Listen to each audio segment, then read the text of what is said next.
小伙真是脑洞大开，居然利用 PVC 管经过一番简易组装，就制作出市面上价值3位数的 BOSS 音响，并且整个成本还没花到30块。小伙就是凭借着自己这番牛批发明，在东南亚那可谓是混得风生水起，直接过上了3天吃9顿的幸福美好生活。现在他就要好好展示一下，他到底是如何在短短2年时间内，仅利用些毫不起眼的塑料管来实现自己买房又买车的。可以看到，小伙直接采用粘胶，将裁切好的压缩板拼接成了矩形框架，同时对上方盖板先凿穿1圈小孔，以便安装螺丝固定之时更加简易好上手。再把四周各个边角打磨成适当菱形，这时就可以给螺丝进行松懈。暂时先取下这块盖板，然后将准备好的60弯头两端一番细心裁切缩短，并对凹凸不平的切割面打磨光滑，方便往里嵌入1小节配套塑料管，再对接上另外1个弯头，使其组合为一体的 U 字状。缝隙处则滋点热熔胶，确保达到足够密封状态。跟着往中间连接1根直管，给它拼接成所需的 S 状。随后继续向一旁延伸转角组装，直到拼接出相同一对，如眼前视频中所示。直接将其搁置于框架预留的孔洞内部，另一头则套入1块切有圆孔的木板，打点热熔胶一番粘黏固定。上方也是以刚才相同手法安装。当然高度不够的话，可以搁置小块木板粘贴来凑。那么接下来只需把接好线丝的低音炮安装到预留的框架孔位之中，拧紧4颗螺丝一番固定，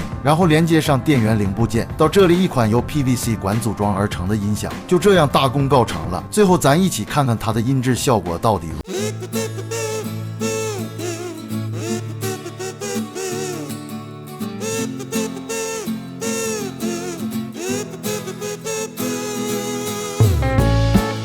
有没有惊艳到你？